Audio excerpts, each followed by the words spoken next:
Iran or the US? Who is stronger? Well, this question is no longer academic. It is no longer for defense journals. It is now being asked on the streets of Iran and in the corridors of the United States.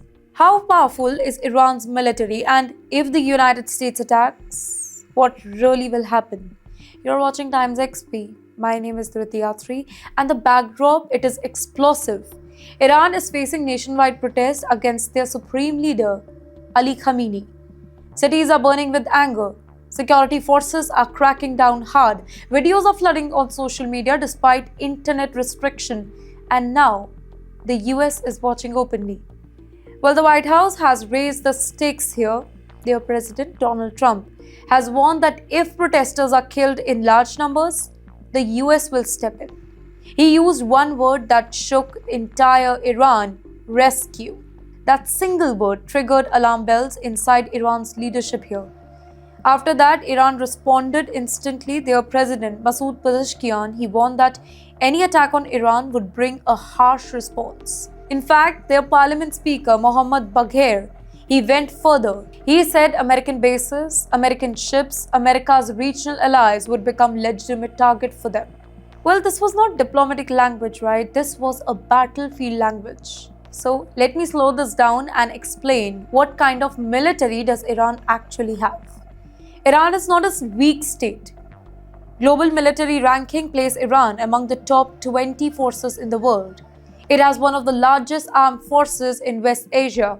Iran has nearly 600,000 active soldiers. It also has hundreds of thousands of trained reserves. On the top of that sits the Revolutionary Guards, which answers directly to the supreme leader. And then there is Basij militia as well. This is not a regular army. This is a massive volunteer forces that are loyal to their regime. It is often used to control the protests here. Experts say that its numbers, well, it can run into millions. That matters during internal unrest.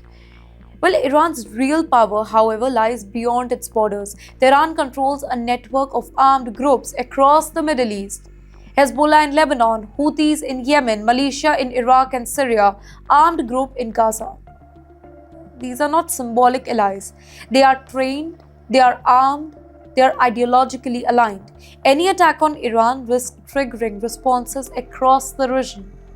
Now, let's talk about the weapons here. Iran has one of the largest missile arsenals in the Middle East. It has ballistic missiles that can travel over 2,000 kilometers. That range puts the US bases, their regional allies, and shipping routes within its reach. Iran has also mastered drone warfare, by the way. Its drones, they are already being used in the global conflict here. It openly showcases them in military parades. This is not secrecy, this is signaling.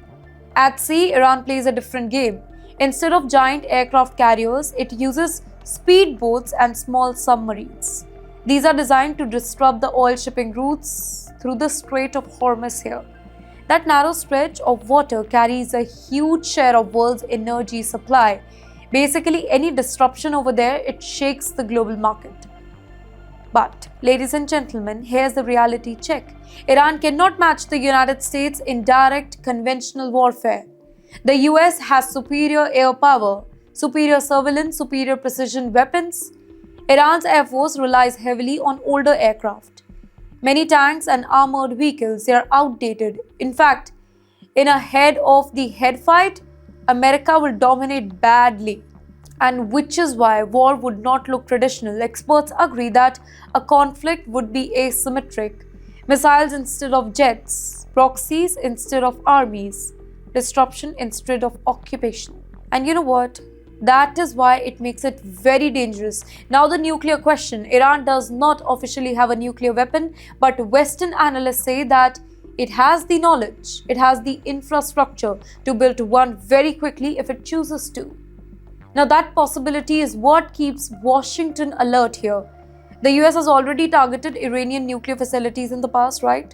Those strikes, they were limited, but they were strategic.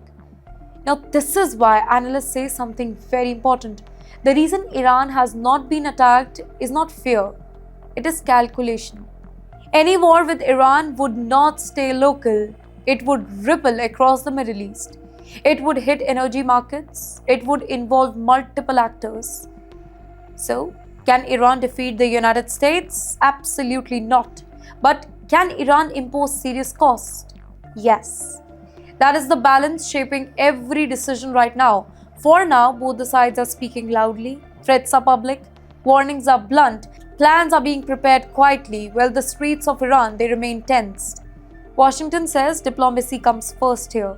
Tehran says sovereignty is non-negotiable, and this is why the world is watching, because one miscalculation, one uncontrolled escalation, and this stop being a protest or a crisis, this becomes a regional war.